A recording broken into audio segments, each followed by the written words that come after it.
Bon, donc le stockage de carbone naturel et artificiel, je crois qu'aujourd'hui on va beaucoup parler plutôt du stockage naturel que donc le stockage bio, on va dire.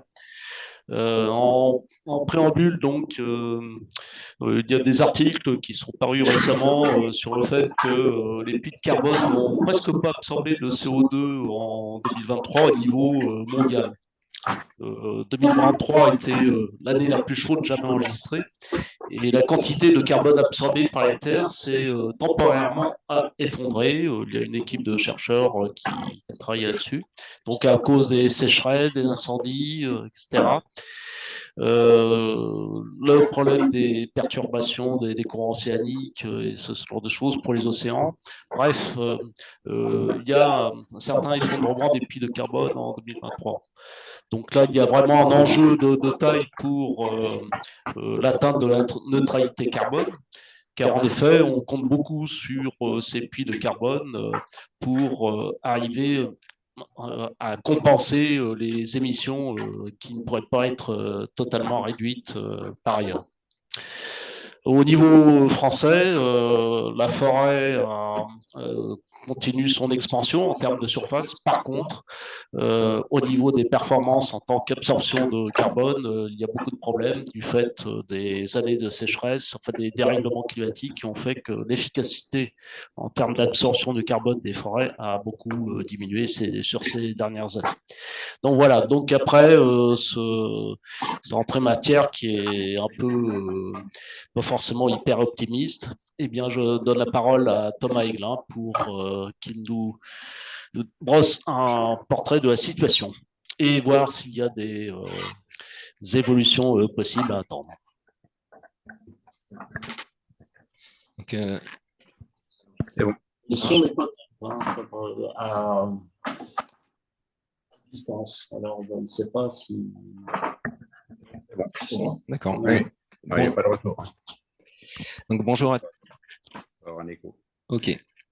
Donc bonjour à tous. Donc Thomas Aiglin. Donc je suis à l'ADEME. Je suis agronome de formation et docteur en écologie forestière. J'ai travaillé aux prospectives ADEME, notamment sur la question des puits de carbone. Et puis j'ai eu une activité de recherche sur le sujet, principalement sur le stockage de carbone dans les sols. Euh, mais je connais un petit peu ce qui se passe aussi dans les arbres. Et puis, ah, plus fort. Et puis, alors c'est pas mon domaine de compétences, mais je vais aussi vous évoquer des éléments sur les puits de carbone artificiels. J'ai d'autres collègues qui pourraient intervenir, donc vous pouvez aussi les faire intervenir le cas échéant. Et je vous donnerai des premiers éléments. Hop, est-ce que ça marche? Donc, je vous ai préparé un petit plan de présentation. Donc, déjà, refaire un petit point, je pense que c'est toujours important, c'est quoi le cycle global du carbone? Quel rôle y jouent les écosystèmes terrestres actuellement? Et puis, avec, comme ça a été évoqué, les craintes qu'on a pour le futur et qui déjà se voient sur l'année 2023.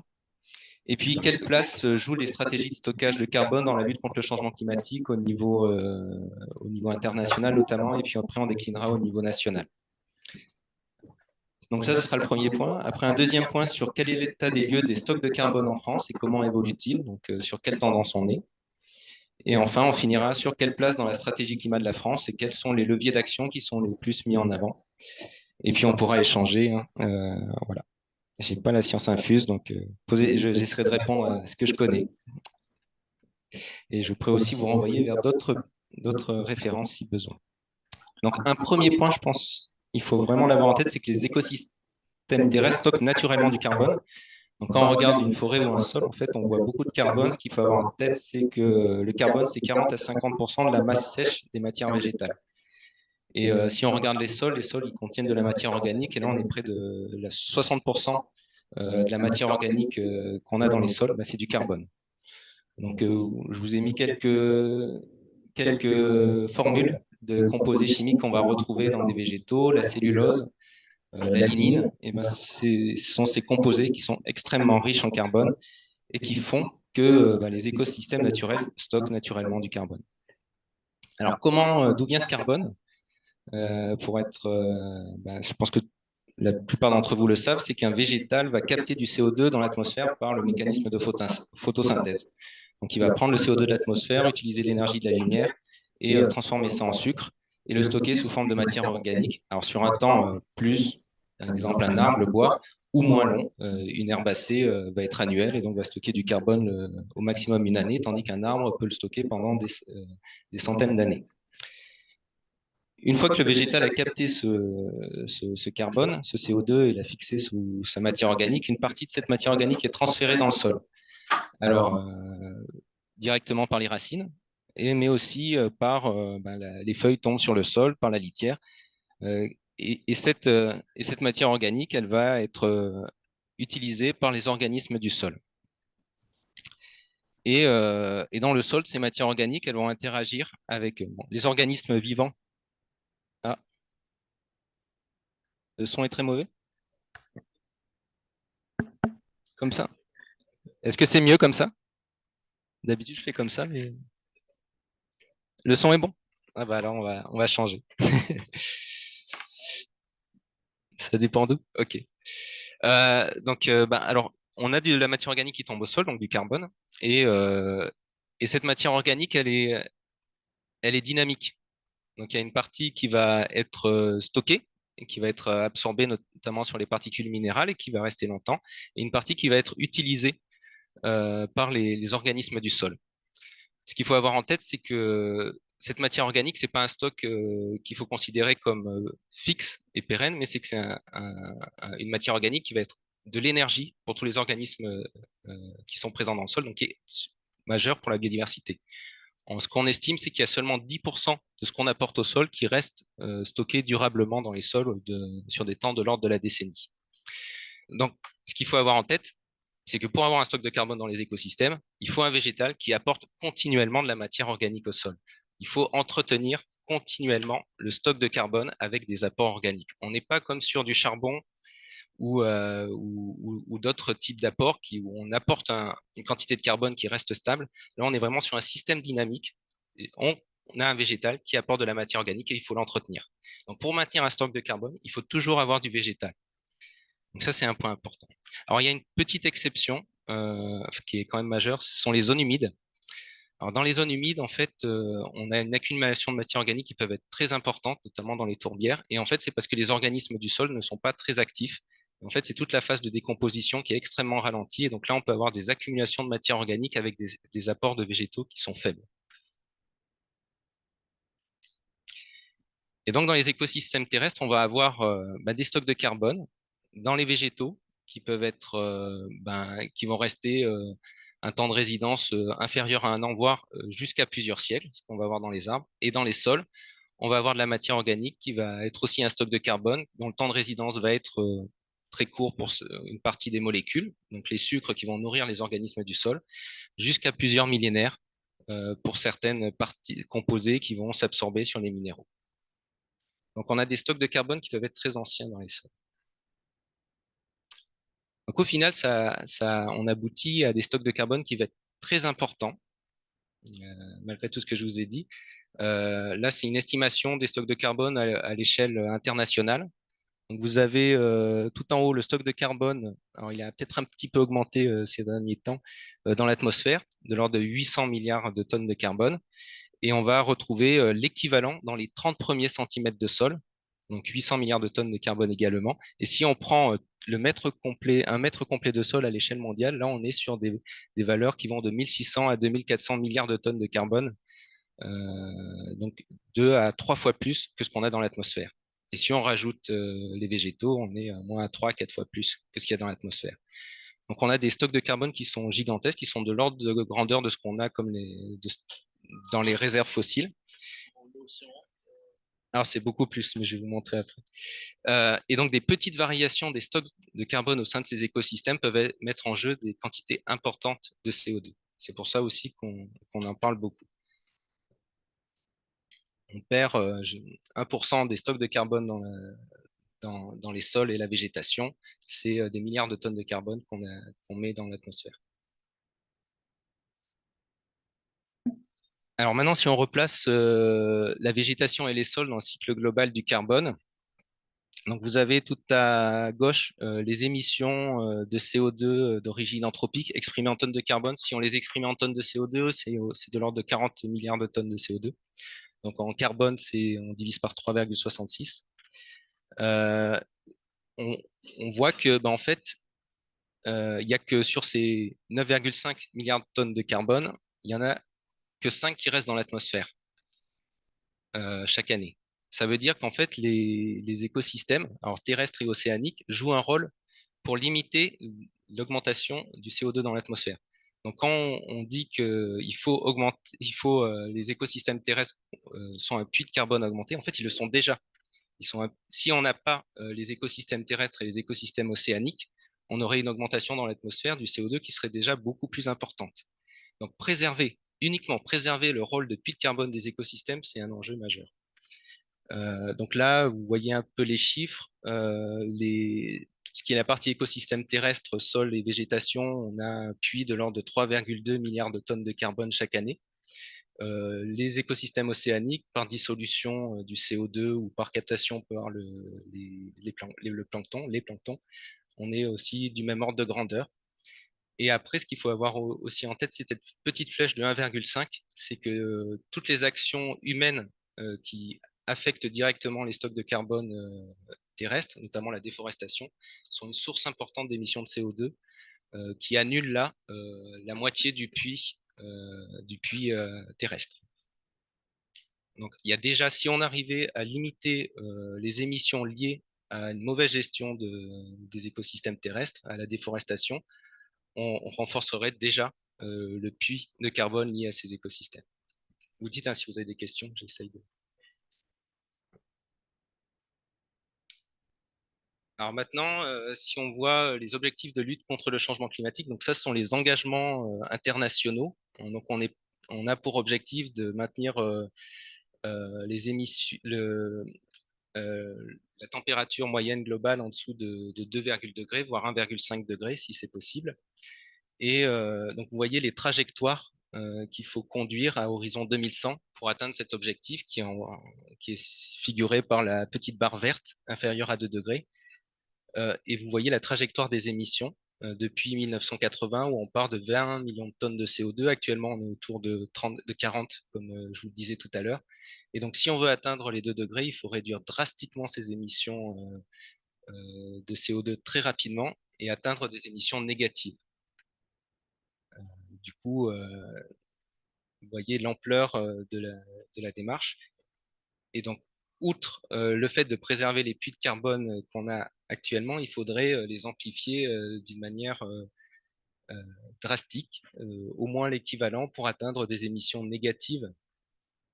Enfin, outre réduire les émissions de CO2 à quasiment zéro, il faudrait en plus augmenter les puits de carbone.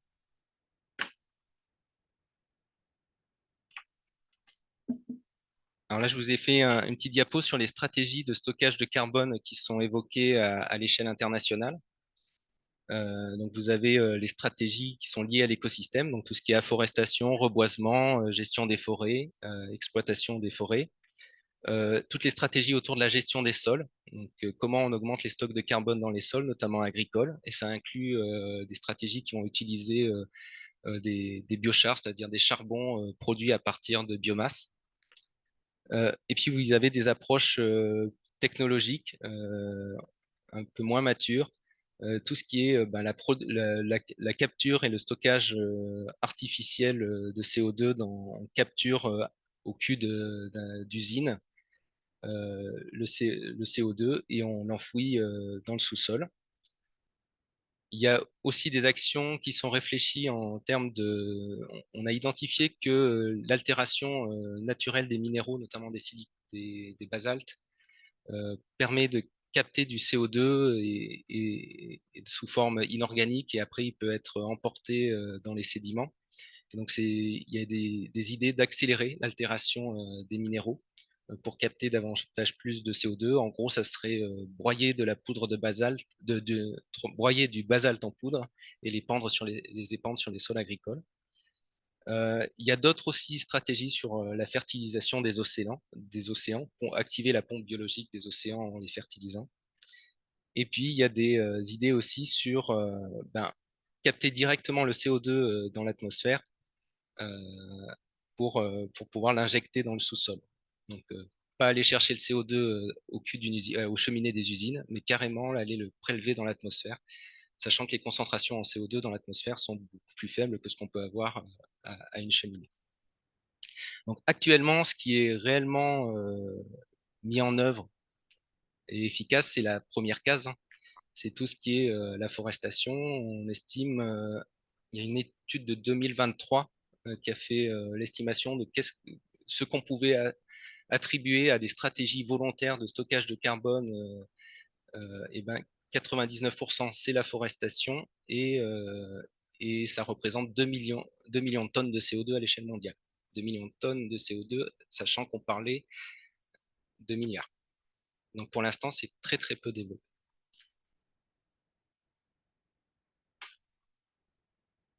Ah, en fait, le terme est pas bon, c'est accélération de l'altération climatique des minéraux. Donc voilà, question.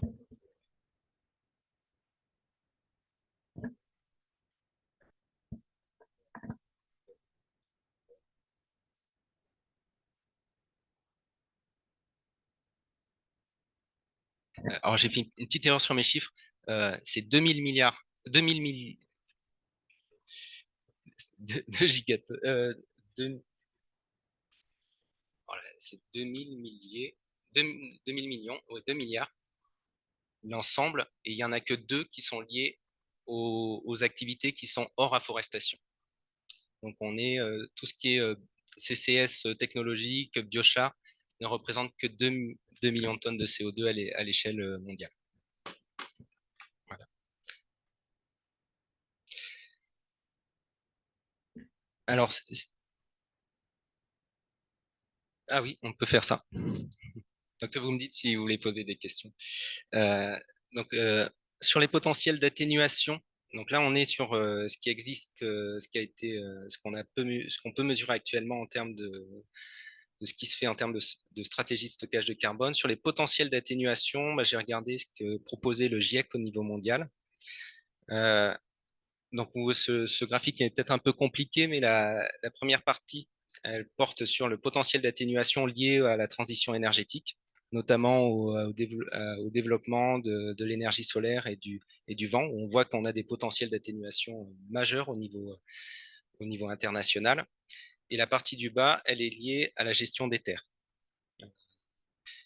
Donc, si on regarde sur la partie du bas, ce qui est Reduce Conversion of Natural Ecosystem, Carbon Sequestration in Agriculture, désolé pour mon anglais, Ecosystem Restoration, donc en gros, protection des écosystèmes, développement des techniques de stockage en agriculture, restauration des écosystèmes, reforestation. En fait, on est potentiellement sur des ordres de grandeur d'atténuation qui sont équivalents à celui du développement du solaire et de l'éolien. Après, la grosse différence, sont les couleurs. Sur le solaire et l'éolien, on est sur des couleurs plutôt bleues. Ça veut dire que les coûts et la faisabilité sont plus rapides. Enfin, il y a les coûts sont plus faibles et la faisabilité est meilleure. Ah, il faut que je baisse la barre. Je peux la monter, mais je n'arrive pas à la cacher. Je n'arrive pas à faire mieux. Euh, Euh, du coup, on est quand même sur tout ce qui est action visant à augmenter les stocks de carbone dans les écosystèmes. On est sur des actions qui sont plus difficiles à mettre en œuvre et plus coûteuses que sur les stratégies qui visent à développer l'énergie solaire et l'énergie éolienne. Et après, je vous ai mis quand même dans la partie stratégie liée à l'énergie. On retrouve quand même les stratégies de stockage de carbone artificiel, les BECS, bioénergie, electricity, CCS, stockage de carbone associé à la production de l'électricité à partir de biomasse, ou CCS, stockage de carbone associé à la production d'énergie à partir de carbone fossile. Donc il y a un potentiel aussi, et ce qu'on voit, c'est quand même qu'il est plus faible que la partie écosystème, et c'est un peu plus rouge, donc a priori plus coûteux. Donc ça sont les estimations du GIEC. Hop. Donc là, bon, ça c'était des flèches pour vous cibler les trucs. Est-ce que vous avez des questions à ce niveau-là? Quand il y a enfin, si on revient sur la slide précédente, là, Reduce Conversion of Natural Ecosystem, c'est donc la réduction de mise en culture de terre, enfin de terres forestières, par exemple. C'est le changement d'affectation de sol.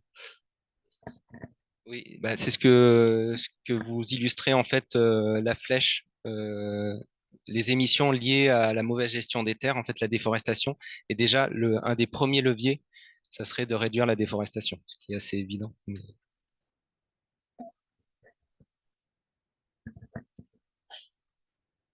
Est-ce qu'il y a d'autres questions? N'hésitez pas, hein. Je ne sais pas si je suis clair à chaque fois. Ah, alors, quel est l'état des lieux du stockage de carbone en France et comment évolue-t-il? Alors, je voulais juste refaire un petit rappel pédagogique au départ. C'est ben, en fait les stocks de carbone vont être très variables selon l'occupation, selon l'usage des terres, selon l'occupation des sols. Ben, dans une forêt, on va avoir des stocks de carbone beaucoup plus importants. Dans un paysage bocager, eh ben, on sera un peu plus faible, mais on aura des stocks de carbone quand même significatifs. Là, on voit une prairie et des haies. Dans un sol de grande culture, eh ben, on aura des stocks de carbone encore plus faibles parce qu'on a moins de végétation et qu'en plus on exporte la végétation, la production végétale, on ne la laisse pas au sol. Et puis on aura des stocks de carbone très faibles dans des milieux très imperméabilisés.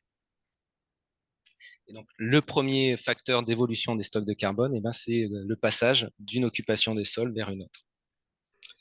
Et donc là, vous avez des valeurs de stock de carbone selon différentes affectations des terres. Ça, c'est au niveau français. On a un réseau de mesure des stocks de carbone dans les sols de France et on a aussi un inventaire forestier qui nous permet d'évaluer des valeurs de stock moyennes par grande occupation des sols. Et ce qu'on voit, c'est que les milieux naturels, les zones humides, les forêts vont avoir les stocks de carbone les plus importants. Donc les zones humides, des stocks de carbone très importants dans la partie sol par accumulation. Et les forêts, on va l'avoir à la fois dans les sols et dans la biomasse. Les prairies, on aura un stock de carbone à peu près équivalent à celui d'une forêt pour la partie sol. Euh, et puis après, dans les milieux cultivés, on aura des stocks plus faibles. Les grandes cultures, on est à la moitié de ce qu'on pourrait avoir en forêt au niveau des sols. Les vergers et les vignes qui sont généralement sur des sols assez pauvres avec très peu de retour au sol, notamment dans les interrants, on aura des stocks encore plus faibles. Donc, les changements d'une occupation vers une autre vont entraîner des pertes de carbone et donc des émissions de CO2 ou des séquestrations.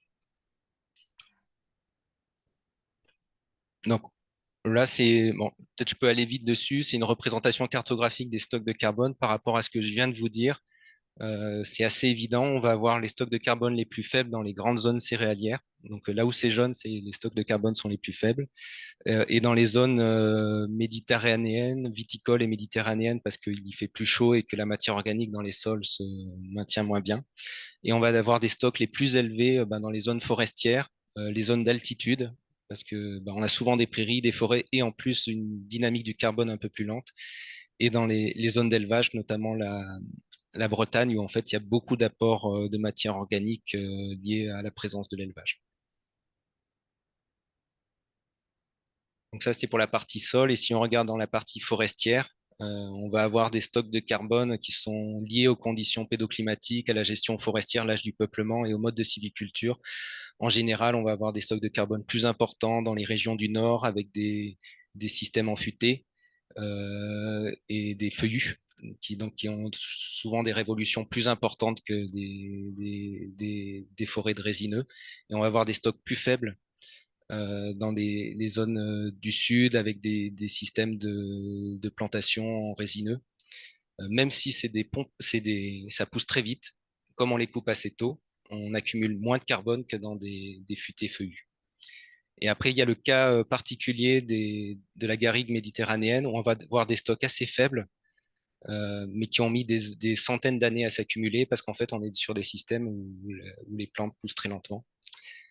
Donc, Juste un petit message pour dire, bon, d'accord, on a peut-être des stocks assez faibles dans les garrigues méditerranéennes, mais c'est quand même des écosystèmes très particuliers et très riches en biodiversité et qui ont mis énormément de temps à s'installer.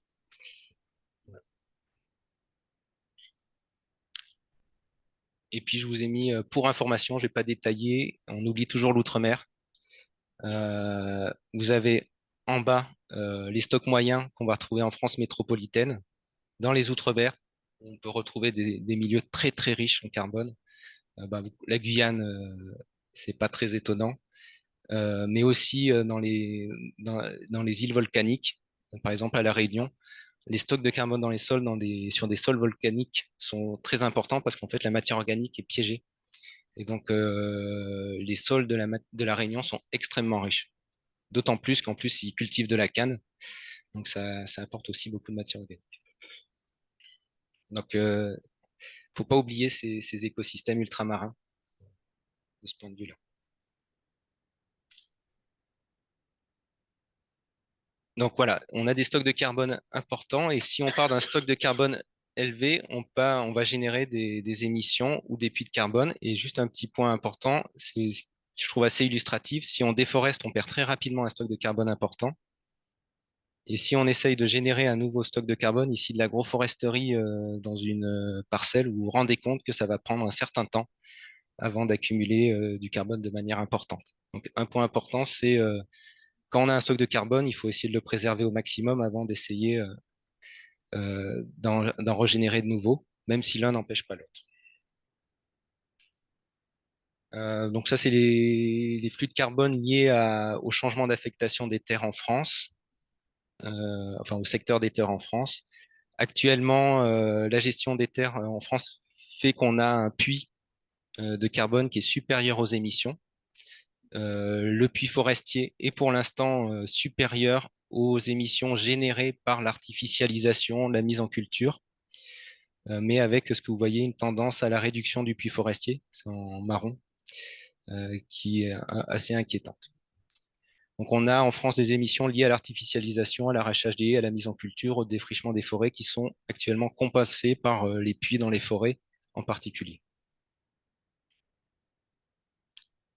Et ce que je commençais à vous évoquer, c'est qu'on a quand même des inquiétudes avec le changement climatique et puis d'autres raisons, notamment les parasites, que dans certaines régions, la forêt soit affaiblie avec des émissions qui deviennent par endroits supérieures à la séquestration qui est permise par la forêt. Donc un enjeu très fort d'arriver à adapter la forêt aux évolutions climatiques qui nous arrivent. J'ai une question, je ne sais pas si vous m'entendez bien. Simplement une remarque, il est curieux de voir des émissions beaucoup plus importantes dans le Massif central que, que dans les régions avoisinantes. Il faudrait que je vérifie. Après, c'est le Limousin, là, je crois. Donc, il y a peut-être les dépérissements de certaines forêts ou des évolutions aussi des pratiques. Il faudrait voir exactement ce qu'il en est.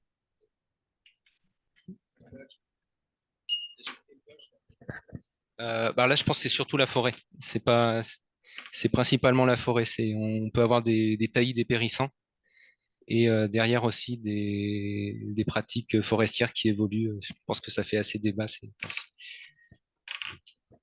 Donc là, les émissions sont essentiellement liées à la mortalité des arbres. Mortalité des arbres, oui.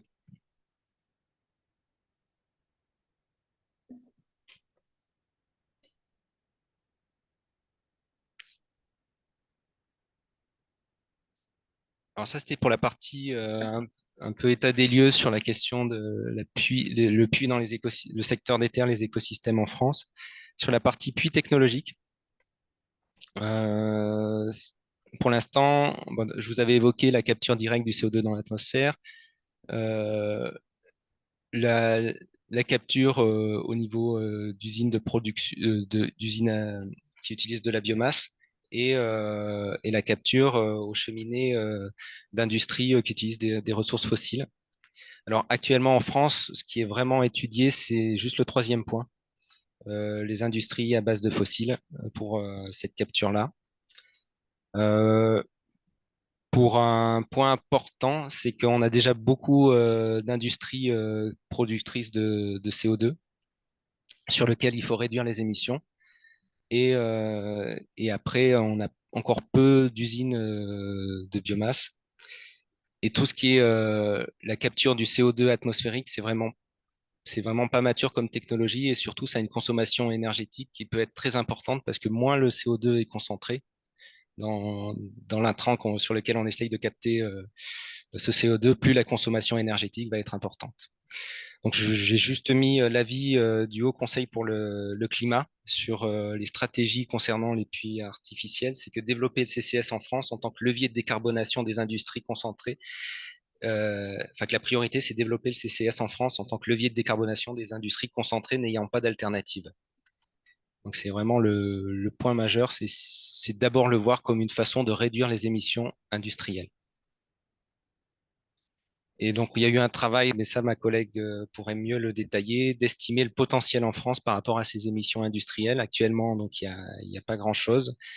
Et donc, on a regardé les émissions totales en France de CO2. On a sérié ce qui pouvait être capté au niveau des industries. Déjà d'un point de vue économique, donc il faut des usines d'une taille suffisante, des sources de CO2 d'une taille suffisante. Après, si on regarde les industries sur lesquelles ça a du sens, on tombe entre des valeurs qui vont entre 24 et 43 millions de tonnes de CO2. Donc on est sur des ordres de grandeur qui sont à peu près équivalents à ce que capte la forêt actuellement en termes de potentiel à horizon 2050 si on développe les technologies de capture sur l'industrie. Après, je n'irai pas beaucoup plus loin, je laisserai. Vous pouvez organiser une réunion avec d'autres collègues. Est-ce que vous avez des questions à ce stade?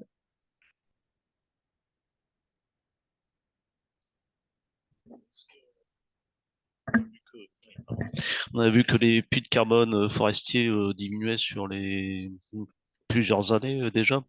Est-ce que on a des chances pour que ce phénomène s'inverse un peu du fait que les années de sécheresse soient passées là? Enfin, il y a eu un gros choc. Bon là, c'est la dernière année par contre n'a pas été très marquée par la sécheresse. On peut, si on veut. Est-ce qu'il y a des comment dire des phénomènes de compensation possibles dans l'évolution de la forêt? Alors ça, c'est une question, je pense, que tous les forestiers ont. On a quand même des scénarios climatiques où on s'attend à ce qu'il y ait plus de sécheresse, plus récurrente, euh, et, et que donc il y a peu de chances qu'on retrouve un puits de carbone équivalent à ce qu'on avait les dernières années. Je pense qu'un des enjeux déjà, ça va être de maintenir un puits de carbone et des stocks de carbone, de ne pas passer en décapitalisation. Je pense que c'est déjà un enjeu important et de trouver les bonnes stratégies d'adaptation qui le permettent. Il y a Alors moi, je viens du modèle du monde de la modélisation et l'écophysiologie, donc la modélisation de la dynamique du carbone. Ah, et je répondrai à la question juste après. Euh, on a souvent cru que l'effet fertilisant du CO2 allait compenser les problématiques de température et de sécheresse. Et tous les modèles climatiques, même ceux utilisés par le GIEC, partent sur ce principe-là. C'est plus on augmente le CO2, plus ça fertilise, et donc plus on va capter, les forêts vont capter davantage. En fait, on se rend compte de plus en plus que le vrai facteur limitant, c'est l'eau.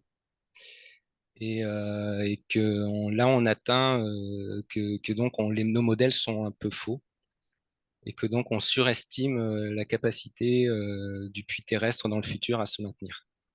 Et je travaillais avec des collègues du CNRS sur la forêt méditerranéenne, qui est une forêt qui sait résister à des sécheresses. Donc, et en fait, ils avaient mis en place à côté de Montpellier une expérimentation d'exclusion de pluie. Donc en fait, ils enlevaient 30% de la pluie. Enfin, ils enlèvent encore depuis les années 90 sur une parcelle forestière de chêne vert, ils enlèvent 30% de la pluie. Ce qu'ils ont observé, c'est qu'au bout de 15 ans, leurs témoins sans exclusion de pluie avaient la même croissance que leur expérimentation avec exclusion de pluie au départ. Donc en fait, ils ont anticipé en réduisant de 30% la pluie que de 15 ans ou 15-20 ans le changement climatique.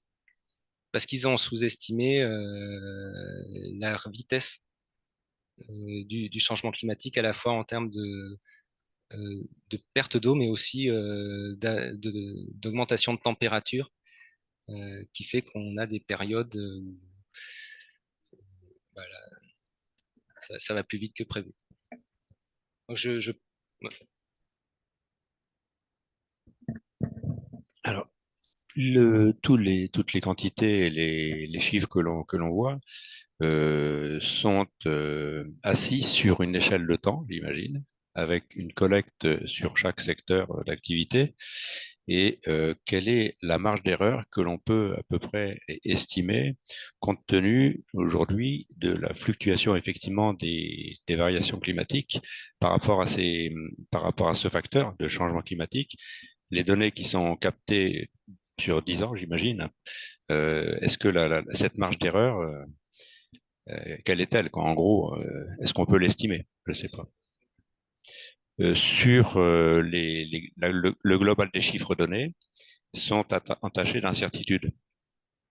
Et cette incertitude-là, est-ce qu'elle est proportionnelle ou égale à ce que l'on va subir par la suite dans les variations des changements climatiques, qui vont faire que les chiffres en question peuvent être mis en question, peuvent être mis en cause. Enfin, je m'exprime pas très bien, là, c'est un peu confus ce que je raconte, mais en gros, c'est quel est le pourcentage d'erreurs sur sur ces données? Quelle est la marge? Ça, c'est le plus simple. Bah, après, il y a plusieurs chiffres qui ont été montrés sur les valeurs de stock de carbone moyenne par occupation de sol à l'échelle, quand les moyennes à l'échelle française, il y a une grosse variabilité, mais la moyenne est pas trop mauvaise. Ce qui est très difficile à estimer, c'est les flux, les évolutions annuelles, les émissions et les séquestrations annuelles.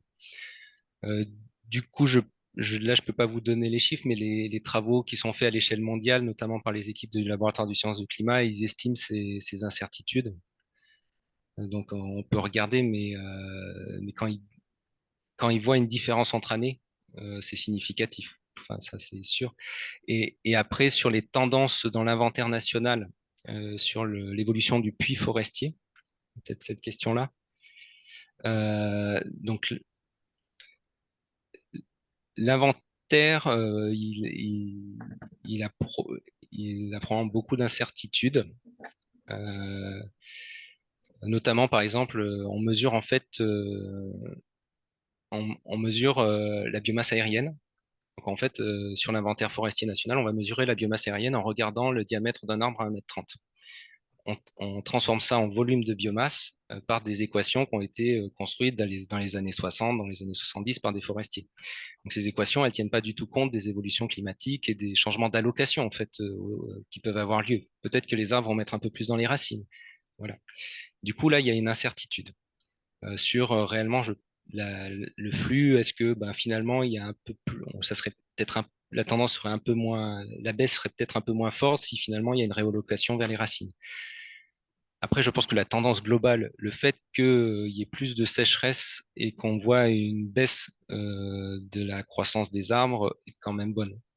Peut-être qu'il y a une incertitude sur la pente, mais personne ne peut l'estimer. Enfin, est-ce que ça répond à la question? Oui, les modèles sont sous.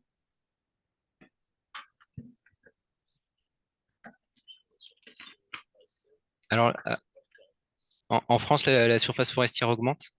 Alors, ça ralentit un peu, je crois, mais c'est plutôt là un facteur qui fait qu'on a des stocks de carbone qui augmentent, la partie évolution de la surface forestière, surtout avec la déprise agricole dans les régions d'élevage, enfin dans certaines régions d'élevage.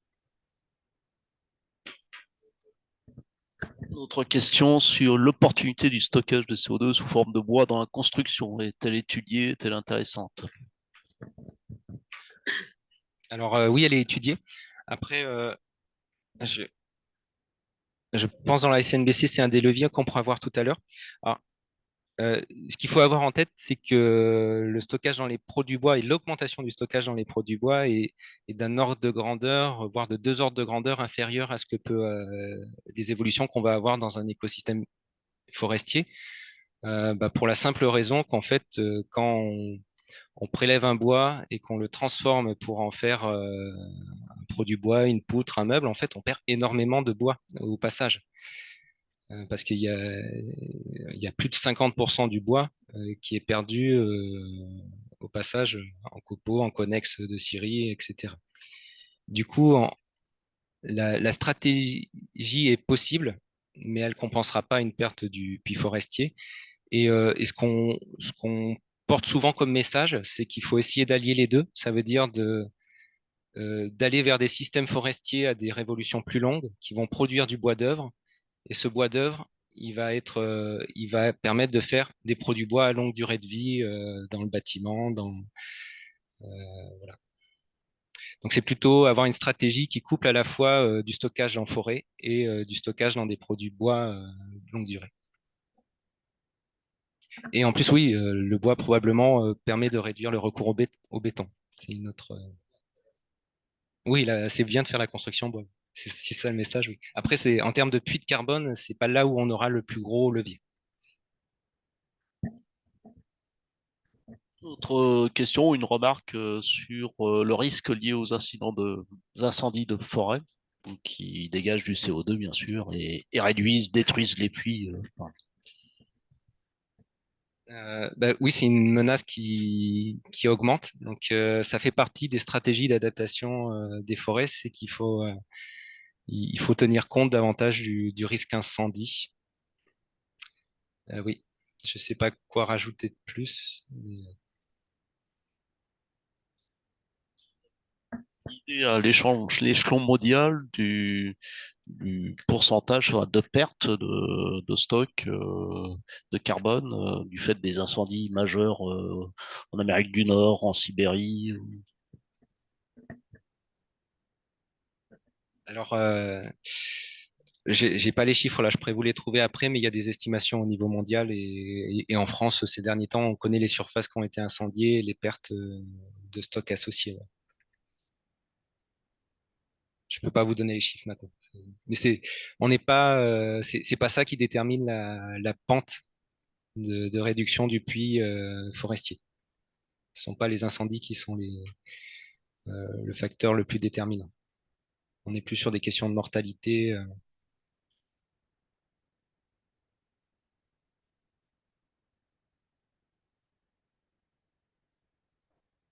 Alors, quelle est la place dans la stratégie climat de la France? Quels sont les leviers d'action? Alors, pour le stockage de carbone, alors je vous ai repris la stratégie nationale bas carbone, je ne sais plus de quelle année, ça doit être 2000, enfin, c'était il y a quelques années. C'est pas, il y a des réflexions en cours pour la mettre à jour, notamment au regard des évolutions des puits de carbone, des stratégies autour de l'énergie. Mais ça, on l'attend pas avant l'année prochaine. Donc du coup, dans la stratégie nationale bas carbone, il y a déjà le premier grosse action principale sur la réduction des émissions de gaz à effet de serre. Et il y a l'idée de au moins doubler le stockage de carbone dans les écosystèmes et via le développement des technologies de captage et stockage artificiel. Ce qu'on peut voir, donc en vert, c'est la partie dans les écosystèmes et la partie orange, c'est la partie artificielle. Ce qu'on voit, c'est que à l'échelle nationale, on parie quand même beaucoup plus sur la partie écosystème que sur la partie artificielle. Peut-être que ça va évoluer dans la prochaine SNBC, mais on verra. Ah, alors, une petite question sur les océans. Les océans sont le plus gros puits de carbone, c'est vrai. Euh, et donc, il y a un enjeu majeur de préserver les océans.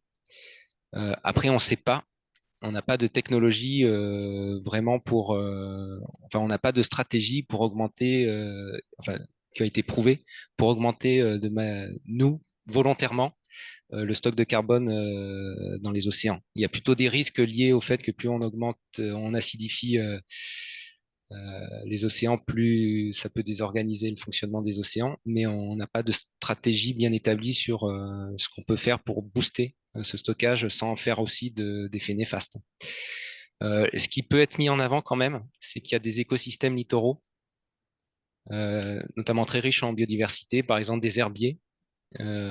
Donc là, il y a des stratégies pour préserver ces milieux naturels, littoraux, en faisant des parcs naturels, en mettant les conditions qui font que bah, les herbiers peuvent continuer à stocker du carbone, sachant qu'ils peuvent être très riches en carbone, hein, de manière plus importante qu'une forêt.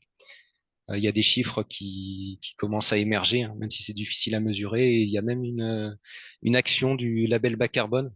Je ne sais pas si vous connaissez le label bas carbone. Ce sont euh, des- un outil de l'État pour mettre en valeur des stratégies de stockage du carbone ou de réduction des émissions de gaz à effet de serre dans certains secteurs, l'agriculture, la foresterie, le bâtiment. Et il y en a une action qui a été portée par des acteurs de la biodiversité sur la préservation des herbiers de Posidonie. Donc là, il y a des actions quand même à préserver à mettre en place des actions de préservation des milieux littoraux naturels. Ah, alors, je ne sais pas si on sait planter des mangroves, en tout cas, les préserver. Je pense aux mangroves à Madagascar, par exemple, où il y a des associations qui entretiennent les mangroves et replantent des mangroves sur le littoral. Bon, le climat s'y prête encore. Je ne sais pas si en France ça pourrait se faire. Je ne sais pas si en Guyane, il y en a. En tout cas, oui, ça fait partie des actions des milieux à préserver qui sont riches en carbone et qui en plus préservent la côte.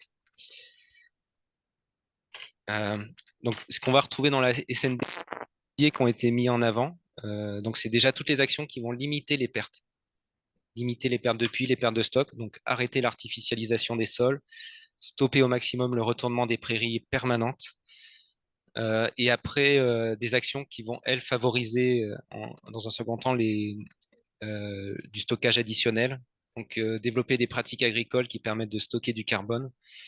Donc c'est favoriser les haies, favoriser la couverture du sol au cours de l'année, apporter de la matière organique au sol.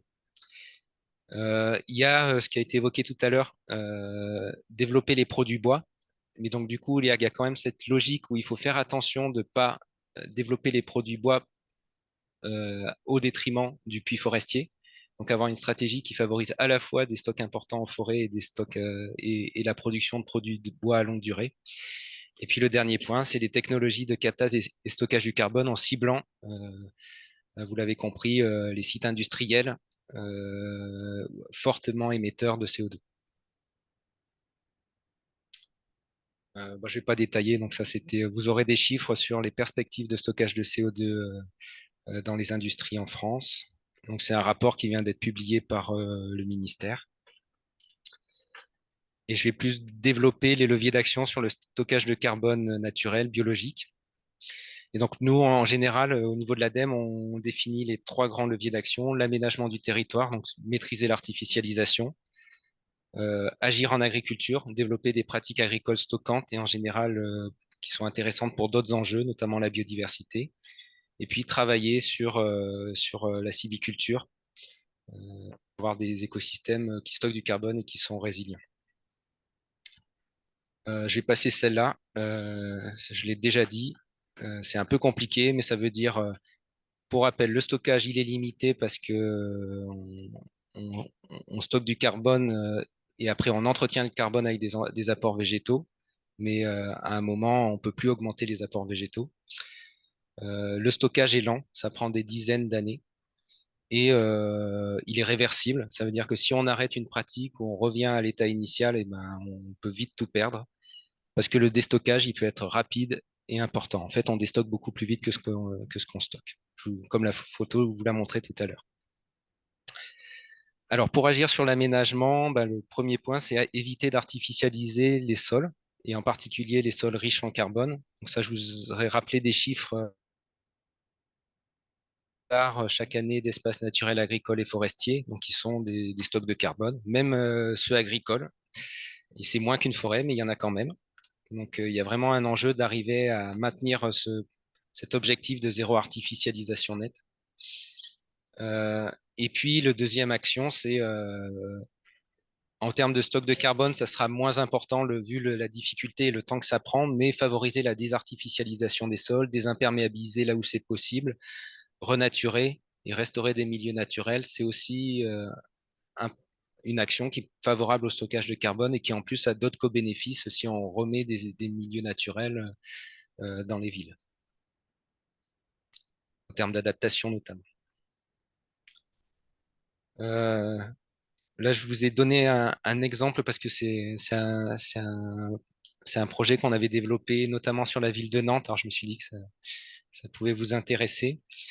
C'est avec le CEREMA, on a utilisé les cartographies des sols disponibles sur l'agglomération de Nantes et pour estimer les potentiels de stockage de carbone dans les sols, enfin, les stocks de carbone potentiels dans les sols de l'agglomération de Nantes et pour identifier ceux qui sont les plus intéressants à protéger. Donc, on est capable lors de l'aménagement, à l'échelle des documents d'urbanisme, d'identifier les milieux les plus riches en carbone. Et on n'a pas voulu regarder que le carbone. Donc là, on a, à partir des cartes de sol, regardé le potentiel agronomique, la capacité à infiltrer l'eau, donc à jouer un rôle sur la gestion de l'eau et aussi à abriter de la biodiversité. Donc voilà, je vous ai mis les deux cartes. Je pense que vous y reconnaissez certains milieux, notamment la pointe vers le bassin vers l'embouchure de la Loire où il y a des zones humides, j'imagine. Donc là, vous voyez que là, il y a des stocks de carbone importants. Donc là, ça permet un peu de hiérarchiser les enjeux, là où il faut surtout pas aller en termes d'artificialisation et là où c'est un peu moins grave.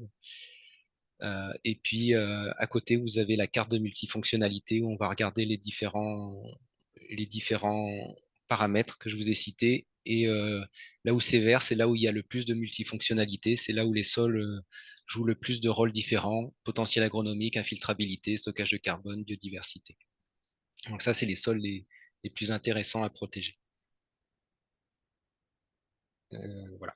Ça, on l'a fait sur Nantes, mais c'est une méthode qui est applicable là où il y a des cartes de sol, donc a priori sur la plupart de la France. C'est l'agglomération Nantes, oui. Nantes Métropole, ouais.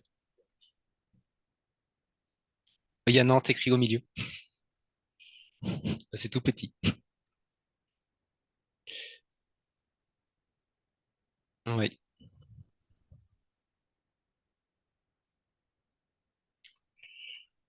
Alors le deuxième axe qu'on met souvent en avant, c'est j'agis en modifiant les pratiques agricoles et toujours dans la même logique. Déjà, pratiques qui vont favoriser le déstockage de carbone. Donc je vous ai remis les deux photos. Euh, et le point, c'est quand on l'oublie souvent, finalement dans tout ce qu'on mange, il y a beaucoup de choses qui contribuent à la déforestation à l'autre bout du monde.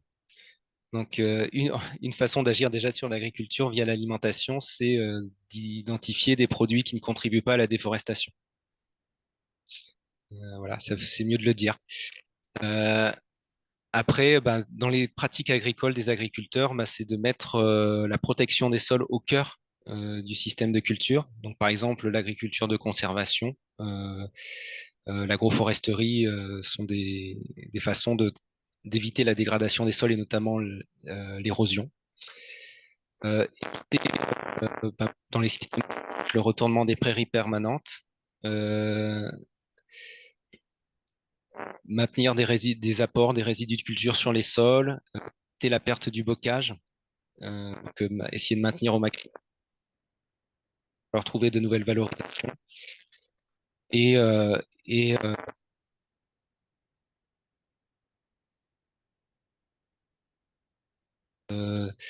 de culture alimentaire, parce que derrière, on peut avoir des effets en chaîne, parce que ces cultures alimentaires seront produites ailleurs et pourront contribuer à la déforestation.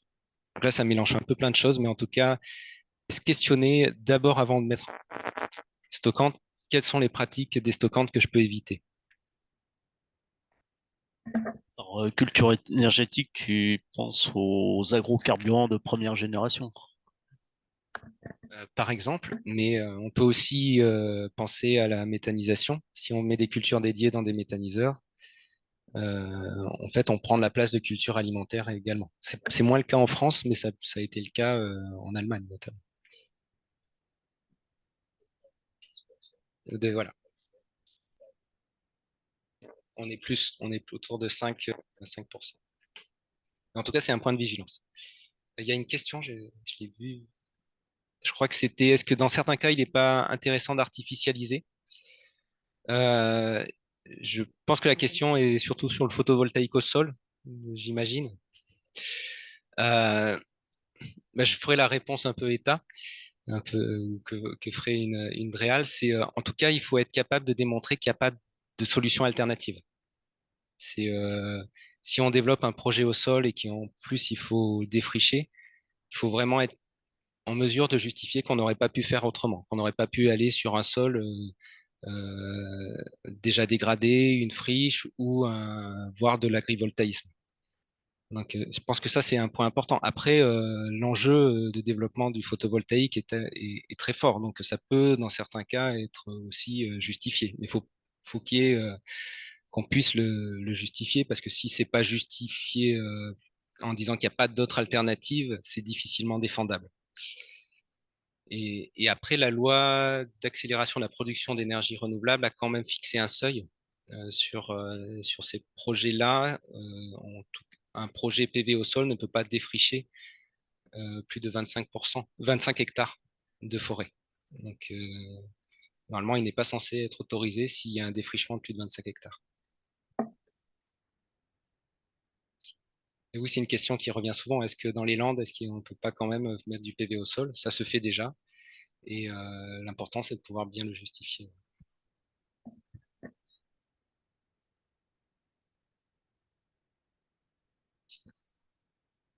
Donc, le deuxième axe sur les pratiques agricoles stockantes.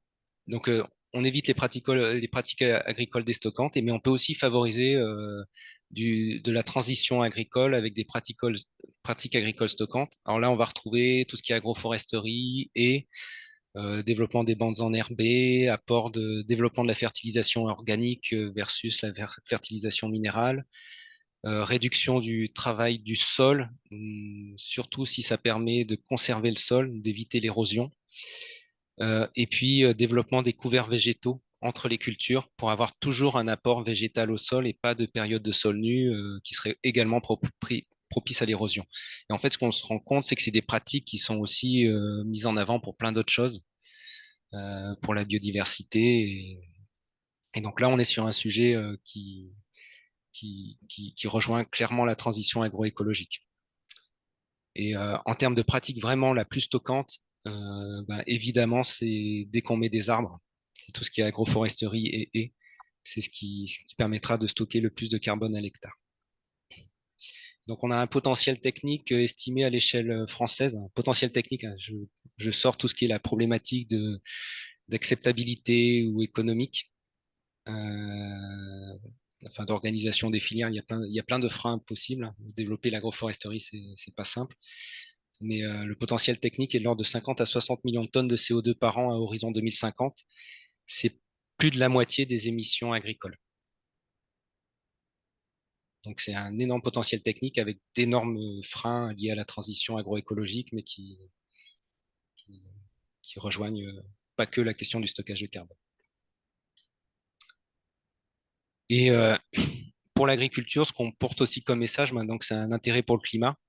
On apporte de la matière organique des sols. En gros, ça a plein d'autres intérêts parce que c'est un des indicateurs clés de la qualité d'un sol. Avoir un sol riche en matière organique, en général, c'est un sol qui a plein de bénéfices, qui joue sur les polluants, parce que ça permet de retenir des polluants. Par exemple, quand on a un sol pollué, souvent on le paille ou on apporte du mulch pour limiter les transferts de polluants vers les végétaux. C'est ce qu'on peut faire en maraîchage. ça joue aussi sur l'activité biologique des sols, hein. Comme je vous disais, la matière organique des sols, c'est ce qui va nourrir les organismes du sol. Donc, avoir plus de matière organique, c'est aussi souvent avoir plus d'activité biologique. Et puis, la matière organique des sols joue un rôle sur la fertilité des sols plus directement. Elle apporte des éléments chimiques qui pourront être utilisés par les plantes une fois dégradés par les organismes. Et ça joue aussi un rôle de lien au sein entre les minéraux. Et donc, ça contribue à structurer les sols. Donc, à augmenter le stockage de carbone, ça a plein d'intérêts agronomiques et environnementaux à l'échelle de la parcelle, mais aussi à l'échelle du paysage, hein. Si on va regarder tout ce qui est haies ou bandes enherbées, mettre en place ce type d'infrastructure écologique dans les parcelles et à l'échelle du paysage agricole, ça a des bénéfices en termes de maîtrise de l'érosion, ça a des bénéfices en termes d'habitat et de continuité écologique.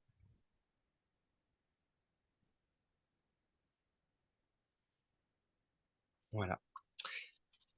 Et euh, pour compléter un peu sur ces aspects-là, le potentiel de stockage de carbone, on l'a estimé au niveau national. Donc là, c'est dans le cas, par exemple, du développement des couverts entre deux cultures. Et ce qu'il faut retenir, bon, c'est peut-être pas le chiffre, c'est surtout que là où on a du potentiel de stockage, c'est là où les stocks sont faibles.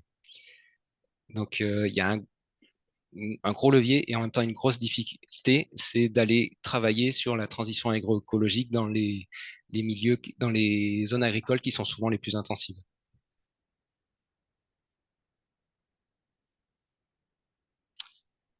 Euh, alors maintenant, je vais finir sur la partie forêt et sylviculture. Donc là, sur l'agriculture, on a vu que le potentiel de stockage additionnel est généralement important là où les stocks sont faibles. Et en fait, on dit souvent, quand on parle de stockage de carbone, en fait, on parle souvent agriculture. Et c'est un peu vrai parce que si on regarde, là, vous avez, ah, je vais essayer de vous expliquer bien. C'est un travail qu'on a fait dans le cadre de l'étude 4 pour 1000 qui a été menée avec l'INRA au niveau français. On a regardé le potentiel de stockage dans les grandes cultures, les prairies permanentes et les forêts. Vous avez à gauche la séquestration telle qu'elle est estimée actuellement. Dans les grandes cultures, donc on est plutôt dans des pertes de carbone. Dans les prairies permanentes et les forêts, on est plutôt dans des gains de carbone. Et, euh, et à droite, vous avez la séquestration potentielle si on développe les bonnes pratiques que je vous ai mis en avant. Et ce qui est intéressant, c'est qu'on a trouvé très peu de bonnes pratiques à rajouter dans les prairies permanentes et les forêts. Donc du coup, en fait, on n'a pas beaucoup de marge de manœuvre d'augmenter les puits de carbone dans les milieux déjà préservés, riches en carbone, les prairies et les forêts. On a vraiment un enjeu plutôt de préservation de ce qui se passe. Et du coup, ce qu'on va recommander, nous, sur tout ce qui est les sols forestiers et la sylviculture, c'est de préserver les surfaces de forêt, restaurer les forêts dégradées en cas de crise sanitaire, de tempête, d'incendie, et de mettre en place les actions qui vont favoriser leur résilience face aux impacts du changement climatique. Et un des points importants, c'est d'arriver à préserver notamment la biodiversité et l'état de santé des sols. Donc, éviter d'avoir des pratiques en milieu forestier qui vont atteindre à l'intégrité des sols forestiers. Donc, par exemple, si on développe du bois énergie et qu'il faut aller récolter davantage, il faut mettre en place des stratégies qui vont limiter les risques de tassement, que ça intensifie pas trop les pratiques et qu'on se retrouve à avoir des passages d'engins pendant des périodes où les sols sont humides et où on va tasser le milieu. D'avoir une réflexion aussi sur qu'est-ce qu'on prélève en forêt et un des risques, c'est de trop prélever et notamment la partie de la biomasse qui est riche en minéraux, en nutriments, parce qu'en général les feuilles et les tiges, et donc d'être vigilant sur l'exportation de la biomasse et d'arriver à maintenir une fertilité. Donc s'assurer que les récoltes de bois, globalement, elles s'inscrivent dans un cadre de gestion durable des forêts qui préserve les sols. Et l'ADEME a notamment en charge la mise en place d'un plan d'action sur la préservation des sols forestiers. Et c'est des choses, je pense, qu'il faut bien porter. Donc là, c'était juste un petit schéma qui vous expliquait qu'en fait, dans les sols forestiers, on est souvent dans des milieux assez pauvres qui reposent sur la fertilité naturelle du milieu. et notamment la vitesse d'altération de la roche pour fournir de nouveaux minéraux, nutriments, et que si on commence à exporter ces nutriments, notamment tout ce qui est feuilles et jeunes rameaux, et ben on exporte cette fertilité, et donc on peut à terme atteindre le bon fonctionnement du milieu forestier, et donc le stockage de carbone si ça pousse moins bien. Voilà.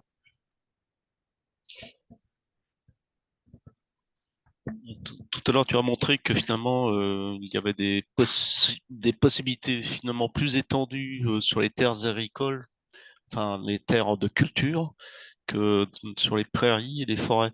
Et quelles seraient les principales pratiques qui permettraient justement d'améliorer le captage de carbone par ces terres de culture?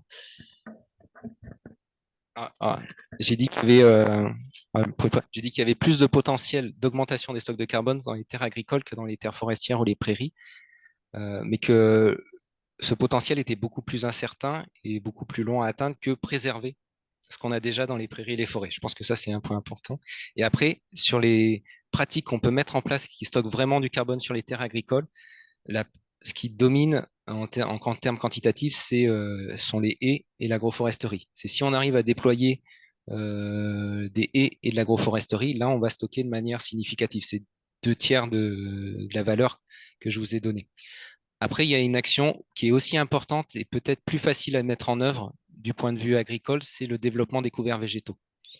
Avoir un couvert permanent du sol, des couverts entre deux cultures, c'est des choses qui sont peut-être plus faciles à développer dans le monde agricole euh, pour des raisons de protection des sols où il y a une sensibilité de plus en plus forte et aussi en lien avec le développement de la méthanisation, que si on veut la garder, la développer sans aller faire des cultures dédiées, il faut la faire via des couverts végétaux.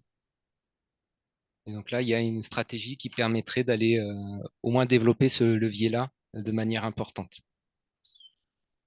Et c'est un tiers du potentiel que je vous ai montré.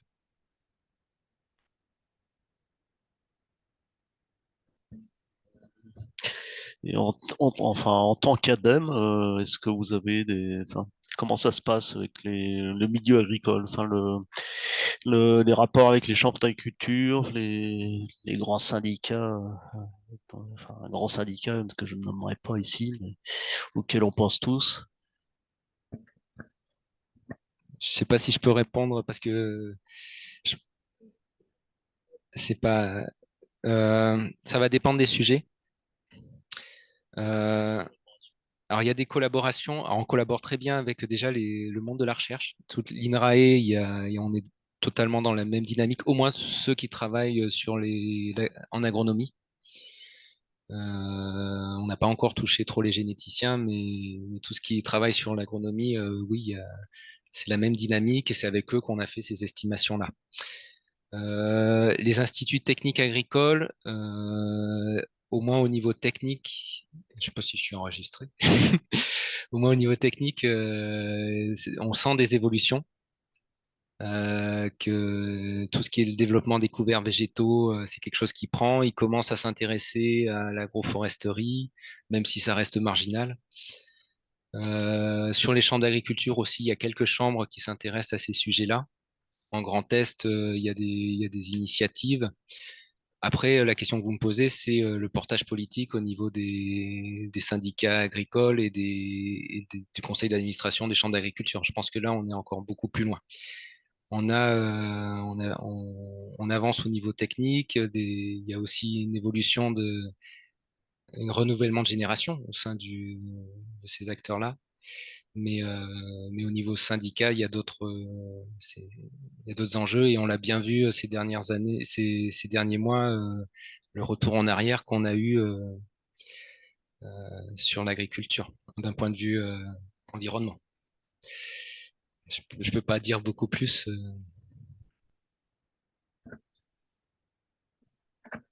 Côté forêt, est-ce qu'il y a des rapports avec l'ONF, avec enfin, justement l'équivalent des instituts techniques qui s'occupent de la gestion de la forêt, en particulier en termes d'adaptation des peuplements forestiers, ce genre de choses, quoi. pense que c'est un peu la même réponse. Il y a une prise de conscience, l'enjeu de la protection des sols, euh, du besoin d'adaptation des écosystèmes forestiers. En plus, là, les forestiers le voient très clairement, donc c'est un sujet clé. Après, les divergences vont être sur les stratégies. Quelle stratégie d'adaptation on va mettre en place? Et du coup, il va y avoir un hiatus entre des objectifs de production, où en fait, on va adapter plutôt la capacité à produire du bois rapidement, où ça peut pousser à aller raccourcir les rotations, les révolutions, et des stratégies plus long terme. Voilà. Je sais pas si. Oui, sur Nantes, il y a quelque temps une stratégie d'avoir des forêts urbaines. Il y a une quinzaine d'années, une vingtaine d'années. Est-ce que c'est important? Est-ce que c'est cosmétique? Et la manière, est-ce que, au hasard, est-ce que si on double le nombre d'arbres dans une grande ville, est-ce que c'est significatif, mis à part les questions effectivement de baisse, enfin dans les îlots de chaleur, est-ce que c'est important effectivement le nombre d'arbres en ville sur l'ordre de grandeur générale? La réponse est non. Les surfaces urbaines, c'est 5% du territoire. Si on arrive à arborer quelques dizaines de milliers d'hectares, bah, ça sera bien, mais c'est l'équivalent de ce que gagne la forêt chaque année. Du coup, non. Après, ça a quand même un rôle important, je pense, en termes d'adaptation au changement climatique. Arborer des cours d'école, c'est quand même, si on rafraîchit les cours d'école et qu'on rapproche les enfants de la nature, c'est quand même un enjeu majeur. Donc, je pense qu'il y a ça, et puis l'enjeu de sensibilisation de... qui est important. Mais en termes quantitatifs, en termes de stockage de carbone, non.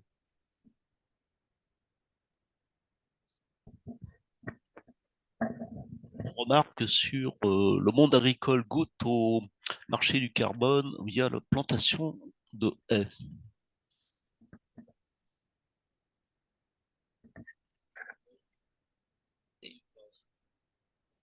Il y a les mesures agroécologiques et puis après, il y a la stratégie Alors, c'est pas exactement des crédits carbone, c'est le label bas carbone que j'ai évoqué tout à l'heure. C'est une façon pour le monde agricole de valoriser des plantations de haies en les vendant à des acteurs économiques. Euh, le point d'attention, c'est qu'on est encore dans une dynamique forte d'arrachage de haies et qu'il ne faut pas qu'une communication sur la plantation de haies via des crédits carbone, elle nous fasse oublier qu'il y a une grosse dynamique d'arrachage et qu'il faut préserver les haies existantes. Voilà. Je sais, on a du mal à estimer la dynamique des haies, hein, mais il y a des chiffres assez importants par l'équipe de Solagro. Je vais pas vous dire, je pourrais vous les envoyer après. Je pense qu'ils sont un peu surestimés, mais ça montre quand même qu'on est dans une dynamique plutôt d'arrachage que de plantation. Il en est. Notre remarque, non, c'est une question. Et quelle était la position enfin, pas vis-à-vis du projet éco-combuste de Cordemais, donc dans la perspective de la consommation de bois induite par ce qui aurait pu être ce qui aurait pu être ce projet. Là, je n'étais pas au suivi du projet, donc c'est un sujet compliqué, donc celui-là, je donne mon joker.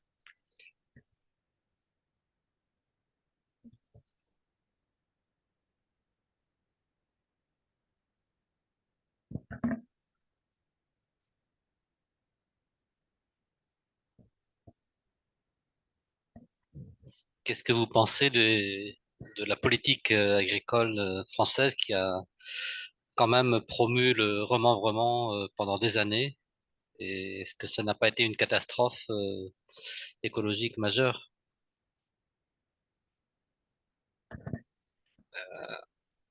En, en- en tout cas, je pense qu'il faudrait voir le testament d'Edgar Pisani là-dessus, ce qu'il a dit à la fin. Peut-être qu'il regrettait un peu certaines choses.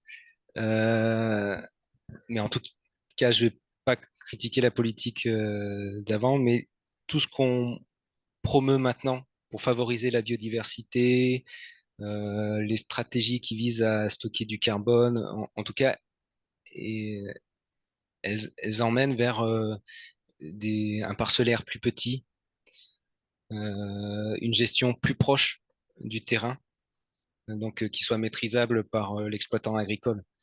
Donc ça paraît compliqué, mais il faudrait voir avec les sociologues de l'INRA, par exemple. Est-ce que c'est vraiment compatible de poursuivre un agrandissement des exploitations avec une transition agroécologique?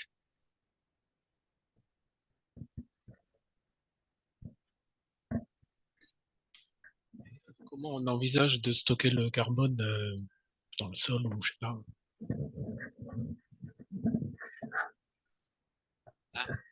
Du coup, là, je suis un peu en limite de compétences, mais il y a on capte les fumées. Après, il y a des processus chimiques et physiques qui permettent d'isoler le CO2, de le liquéfier et de le transporter jusqu'à des zones de stockage en profondeur dans soit des aquifères salins, soit des anciens réservoirs de gaz ou de pétrole. En France, par exemple, on a un réservoir de lac où je crois que c'est Total, qui a démontré qu'on pouvait injecter du CO2 et le capter dans ces réservoirs de gaz. En aquifère salin, c'est peut-être pas une bonne idée, mais par exemple en aquifère salin où il y a du potentiel de stockage, il y a le bassin parisien. Mais bon, faut éviter tout relargage, sinon ça posera un petit problème. Ce qu'on met plutôt en avant, c'est il y a des stockages en mer du Nord. Et donc plutôt capter, c'est pour ça aussi que nous, on va mettre en avant des potentiels de captage plutôt dans les Hauts-de-France, dans les grosses usines, à Dunkerque, par exemple, où derrière, on pourra capter le CO2 et le transporter par bateau jusqu'au réservoir de la mer. Donc stockage géologique en profondeur.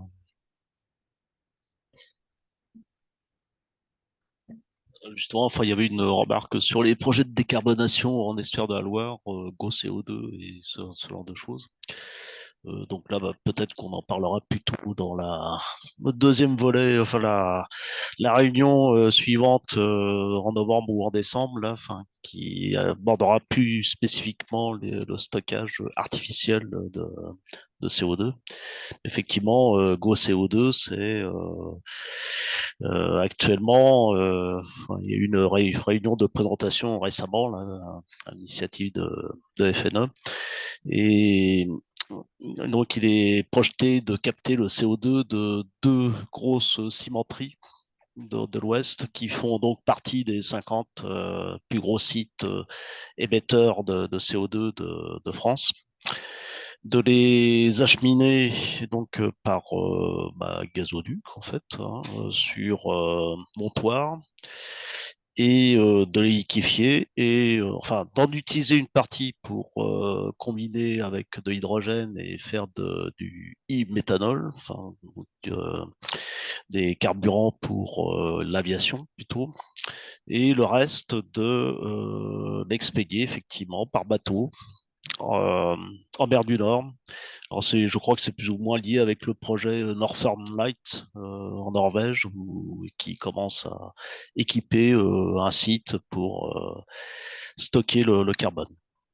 Donc c'est ça qu'on sait actuellement. Le problème, c'est que c'est quand même des technologies extrêmement coûteuses, qui sont pas tout à fait matures quand même. En discutant avec un des responsables de la cimenterie en question, là, il semble que ça conduirait à doubler le prix de production du ciment. Enfin, c'est technique de décarbonation, quoi. Donc bon, voilà, c'est une équation économique à prendre en compte certainement. Et alors, j'ai vu qu'il y avait une question sur la forme de stockage du carbone dans les sols. Euh, je crois que je l'ai vu passer, c'est Ronan, je crois qu'il a. Du coup, la forme de stockage, ce sont des molécules organiques assez complexes. C'est l'humus, pour faire très simple. Euh, toute la partie, enfin, quand vous prenez un sol, il y a une partie très noire, organique, c'est ça, c'est l'humus, et ça, c'est à 60% du carbone.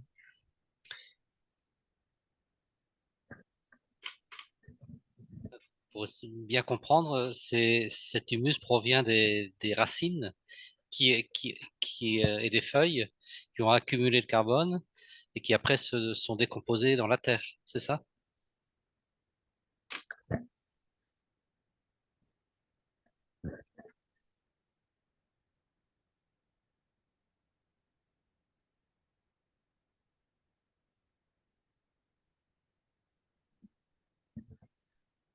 Pour prolonger la question, donc cette décomposition va être possible parce qu'il y a des micro-organismes dans le sol. Et que se passe-t-il au niveau des sols qui ont reçu des quantités phénoménales de pesticides Avant d'arrêter l'activité des organismes du sol, faut vraiment y aller. Donc l'activité des organismes, même dans les sols de grande culture, elle est bonne, hein. Quand on met des résidus de culture, ils vont être décomposés et ça tourne. Là où vraiment on peut avoir des effets forts, c'est vraiment des sols qui ont reçu beaucoup de pesticides. C'est par exemple les sols de vigne, où là il y a eu beaucoup de cuivre qui ont été apportés. En fait, si vous avez la carte de cuivre en France, vous voyez sortir les zones viticoles. Après, il tourne quand même. La matière organique est quand même décomposée. Et, ce qu'on on dit que dans ces sols-là, il faut aussi quand même apporter de la matière organique. Il y a un potentiel de stockage, d'autant plus que les stocks ils sont faibles. Donc en fait, vous n'arriverez pas à arrêter l'activité biologique, ou alors là, c'est que c'est c'est pas le glyphosate qui va le faire. C'est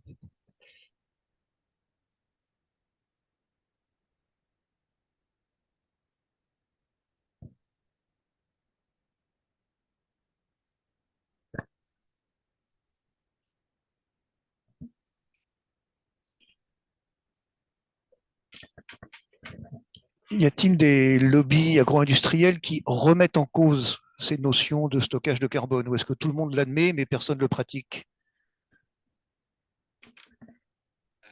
que personne ne le pratique, je ne sais pas. Il y a quand même des agriculteurs qui le pratiquent. Non, c'est pas remis en cause. C'est plutôt même promu. Ce qu'on oublie, c'est ce que je vous disais tout à l'heure, c'est on essaye de on oublie parfois toute la partie des stockages. On met en valeur que les pratiques stockantes et on oublie qu'à côté, il y a plein de pratiques destockantes. Donc ça, c'est un peu le biais. Mais sinon, c'est bien accepté. À un moment, le secteur agricole et des fois euh, dans certains discours, il y avait le message, nous, on stocke du carbone, le maïs, c'est la meilleure des plantes pour stocker du carbone parce que c'est la plus productive, c'est même mieux qu'un pain des Landes. Mais en fait, ce qu'ils oubliaient, c'est que le maïs, on le récolte et on l'utilise. Du coup, au final, ce qui restait au sol, c'est beaucoup plus faible que tout ce qu'on a produit. Donc, il y avait ce message à un moment, il a un peu disparu et maintenant, j'ai l'impression qu'au moins au niveau français, on est assez clair sur les pratiques qui permettent de stocker davantage de carbone. Après, voilà, si on n'arrête pas les pratiques destockantes, c'est un peu un coup dans l'eau. Un peu évoqué la méthanisation tout à l'heure. Lorsqu'il y a des pratiques culturelles avec des cives, donc des cultures intermédiaires à vocation énergétique, est-ce qu'il y a eu des études de fait sur l'impact sur le stockage de carbone dans les sols, enfin, suite à l'introduction de ces cives, enfin, le fait qu'on les récolte et que donc on enlève la biomasse sans forcément de retour au sol par du digestat ou ce genre de choses, quoi. En fait, ça dépend du point de départ. Si on part d'un sol qui était nu, mettre en place un couvert intermédiaire, même si on le récolte, en fait, ça va être positif pour le stockage de carbone, surtout qu'on estime que la part la plus importante des apports organiques vient des racines.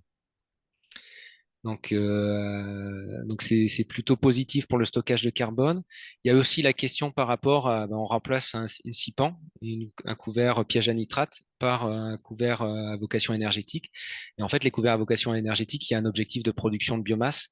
Donc en général, ça apporte plus de carbone qu'une CIPAN qui va être retournée assez tôt. Donc là aussi, on est plutôt sur une question de stockage de carbone positif.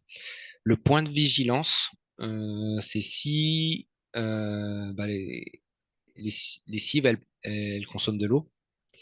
Et si elles affectent la culture suivante parce elles ont pompé trop d'eau et qu'il n'y a plus assez d'eau pour la culture suivante, elles peuvent réduire le rendement de la culture suivante. Donc là, il y a un point plutôt de vigilance sur comment on gère l'eau dans une rotation où il y a des couverts végétaux intermédiaires à vocation énergétique. Mais en général, c'est quand même positif pour le stockage de carbone, d'autant plus que le digesta revient souvent dessus et que donc on boucle quand même avec le digesta. Et il y a toujours l'idée aussi que le digesta, finalement, en termes de stockage de carbone, ça va être moins bien qu'un effluent non digéré. Euh, En fait, pas tant que ça, peut-être un peu moins, mais ce qu'on garde dans le digesta, c'est quand même la matière organique la plus stable. Et donc, d'un point de vue du sol, le bilan carbone est plutôt équivalent, des fois un peu plus faible, mais plutôt équivalent. Et si en plus il y a des couverts végétaux en plus, c'est positif. Le point de vigilance, c'est que comme on a digéré une partie de la matière organique fraîche, il faut faire attention qu'on ait quand même de la matière organique fraîche pour les organismes du sol pour que ça affecte pas la santé des sols, enfin, l'état biologique des sols. Mais c'est des choses qui sont gérables. Donc, d'un point de vue bilan de carbone, développer les couverts végétaux, c'est plutôt positif et l'effet des digestats n'est pas un effet majeur tant que ça revient au sol sur lequel on a prélevé la biomasse. Digesta a perdu combien de pourcents de carbone entre le moment où on l'a mis dans la machine et le moment où on le ressort? Je préfère pas vous dire de bêtises. Je regarderai mes chiffres, mais je vais pas vous les faire de tête. Je pense qu'on est de l'ordre de la dizaine de pourcents, mais en matière organique fraîche, ouais.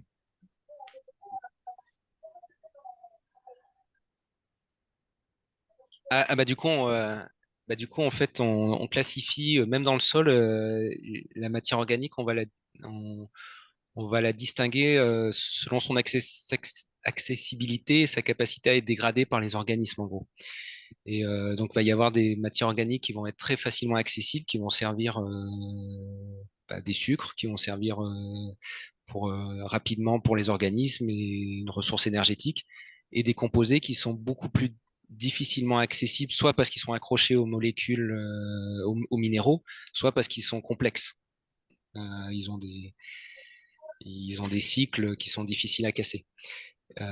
Et du coup, celle-là, elle va être plus difficile à, à digérer par les organismes, et y compris que ce soit dans le méthaniseur ou dans le sol, et donc moins énergétique. Et donc, par exemple, quand on méthanise pour faire du méthane, on va plutôt s'attaquer à la matière organique la plus fraîche et la plus dégradable pour en produire du méthane, et la matière organique la plus récalcitrante, elle va rester dans le digestat.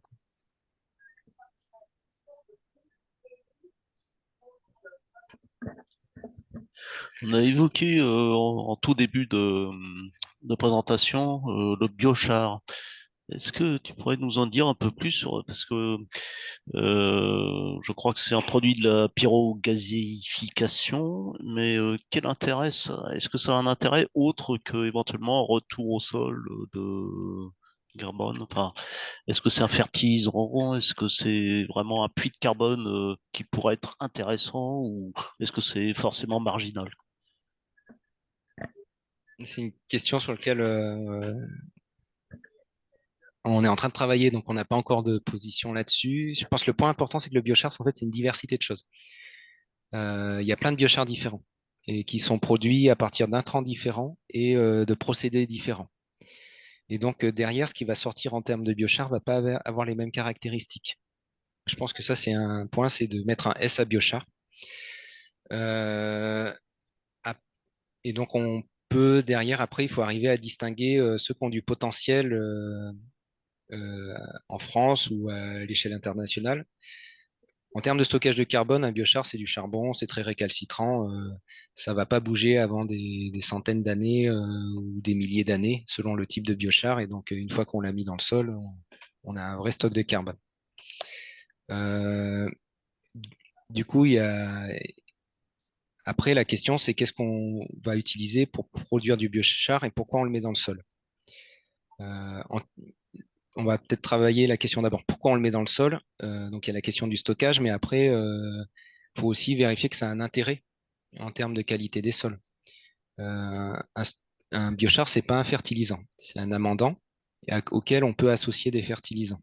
C'est plutôt quelque chose qui va aider à structurer le sol, à retenir un peu mieux l'eau, mais c'est pas quelque chose qui va apporter beaucoup de nutriments, ça va pas apporter d'azote, ça peut fixer la potasse ou certains autres nutriments, mais faut déjà les charger. Donc c'est plutôt ça remplacera pas la fertilisation minérale classique. Il faut avoir en tête. Et si on veut les utiliser en fertilisation, en général, on va plutôt les coupler avec des matières organiques pour avoir à la fois l'effet fertilisant et amendant. Ce qu'on a identifié, c'est qu'au niveau des sols français, il n'y a pas vraiment de besoin de développer des filières biochar pour améliorer la qualité des sols, de céréaliers et tout ça. On est déjà sur des sols qui sont plutôt de bonne qualité. Il y a plutôt un enjeu à travailler sur la teneur en matière organique classique que développer le biochar. Sur des sols tropicaux, où la matière organique tourne très vite parce qu'on est dans des conditions très, très humides et très chaudes, là, les biochars, sur ces sols pauvres, ça peut apporter pas mal de choses parce que ça va stabiliser la capacité des sols à retenir notamment les nutriments ou à retenir l'eau. Donc en sol tropicaux, entre sol tropical, c'est beaucoup plus regardé au niveau français. Au niveau français, on va le regarder un peu sur les sols de vigne et les sols de maraîchage qui sont pauvres. Mais pas.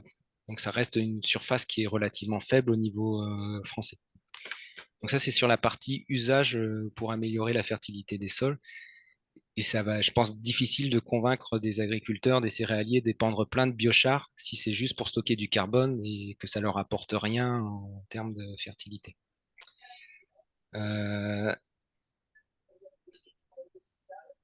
et, a- et après,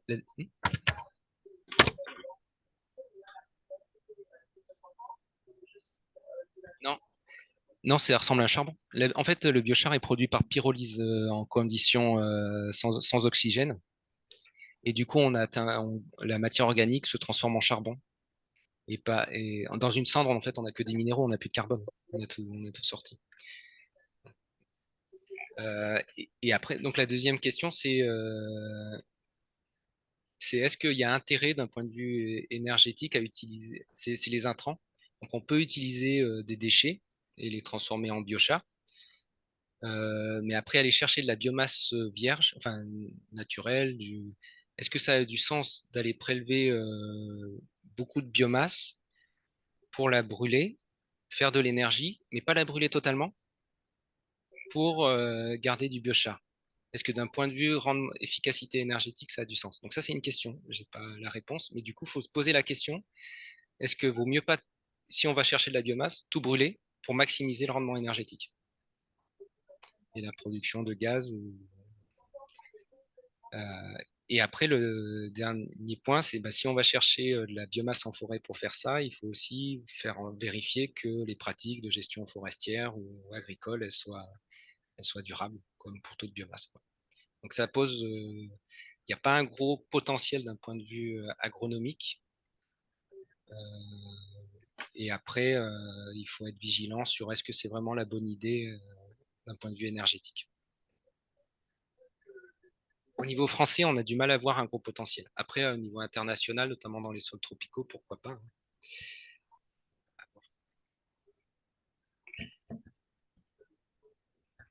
Oui, tu as abordé les sols tropicaux et l'Afrique. Quid au niveau Europe ou le reste du monde? Est-ce qu'il y a des pays où il y a déjà des pratiques intéressantes et exemplaires sur lesquelles l'agriculture française pourrait s'appuyer?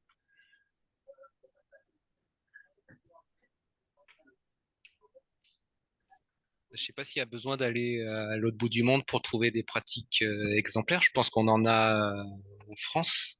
Enfin, je- enfin, sur l'agriculture de conservation, sur l'agriculture biologique, à réglementation. Ça, j'ai du mal à voir. Je sais pas. J'ai du mal à identifier un pays. Il y a ouais, mais je connais pas assez bien pour. Je connais des gens qui sont au Costa Rica, donc je peux. Mais, du CIRAD. Si vous avez des infos de ce qui se passe là-bas, je peux toujours. Ce qu'on met souvent en avant, c'est la Suisse. Ce qu'on met souvent en avant, c'est la Suisse, mais ils ont une agriculture qui est très subventionnée, encore plus que la nôtre. Voilà.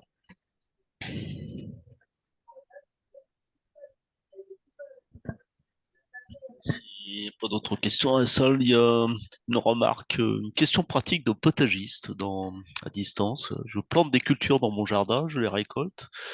Ensuite, je mets de l'engrais vert après la culture, mais pour cela, je devais dénuder mon sol pour semer l'engrais vert. L'engrais, alors attends, j'ai perdu le reste du truc. Le sol reste nu le temps que ça pousse, quoi. Quel impact sur le carbone stocké dans le sol? Très, très pointu comme question. Ouais. Il fait des cultures dans son jardin, il récolte. Ensuite, il met de l'engrais vert. C'est une culture intermédiaire, en fait. Et donc, il dénude le sol pour semer l'engrais vert. Est-ce que ça a un impact sur le carbone stocké dans le sol?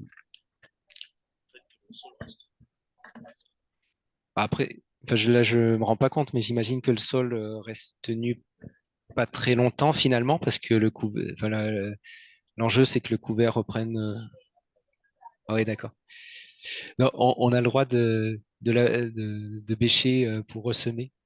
Je pense que si c'est ça la question, oui, je pense que c'est pas un problème. C'est les grandes périodes de sol nu qui peuvent être embêtantes et le fait de pas avoir de couverture. Ouais, c'est les grandes périodes de sol nu qui sont problématiques. Et le fait de mettre un engrais vert, ça correspond en fait à mettre un couvert végétal. Donc, je pense que vous faites bien.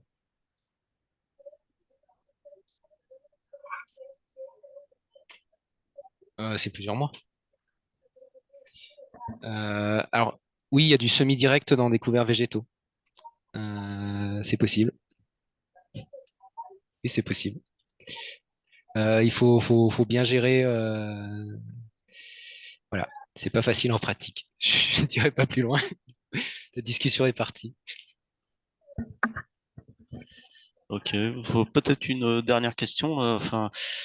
Dans l'ensemble, tu disais que les sols cultivés, enfin en culture, étaient d'assez bonne qualité en France.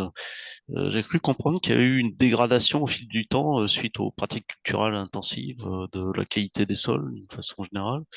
Est-ce qu'on a des études précises là-dessus en fait sur une éventuelle évolution sur longue période en fait de la qualité des sols en France, en Beauce par exemple. Mais en fait, on a mis en place le premier réseau de mesure de la qualité des sols au niveau national dans les années 2000. On a mis 10 ans pour faire la première carte de France, donc 2000-2010, et on a commencé le deuxième point en 2017 et on finira en 2025-2026. Donc en termes de suivi direct, on n'a pas. On n'a pas de recul. Après, on peut essayer d'estimer, de modéliser ce qui s'est passé avant. On sait qu'on a eu un recul de la polyculture élevage, donc notamment dans des zones maintenant qui sont purement céréalières, où il y avait quand même des animaux avec des apports organiques. On se doute bien qu'il y a eu un appauvrissement historique en termes de matière organique. Euh, il y a eu un recul du bocage. On se doute bien qu'il y a eu des effets sur l'érosion. Mais on n'a pas de quantification parce qu'on ne mesurait pas. Après, tout n'est pas négatif. Ce qu'on a vu, par exemple, sur les grandes plaines céréalières des Hauts-de-France, c'est que, bah, avec l'augmentation quand même des rendements, et puis un peu moins d'exportation des pailles, il y a quand même une tendance à une amélioration de l'état organique des plaines picardes. Du coup, tout n'est pas négatif, mais voilà. On n'avait pas mis en place les suivis depuis suffisamment longtemps pour pouvoir vous répondre.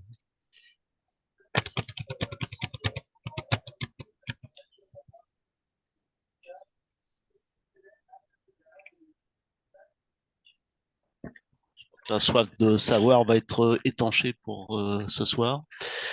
Et donc, bah, on remercie beaucoup Thomas hein, pour cette conférence et donc bah, que vous pourrez retrouver a priori sur YouTube, sur notre chaîne YouTube en replay et vous pourrez l'écouter jusqu'à plus soif. Voilà. Et a priori, on devrait avoir une deuxième réunion un peu sur ce thème, mais sur le stockage de CO2 artificiel, donc les techniques qui sont quand même très à la mode en ce moment, qu'on a un peu abordé cette soirée, mais qu'on essaiera de développer beaucoup plus par la suite. Donc on vous tient au courant. Et on vous dit au revoir à tout le monde. Merci, au revoir.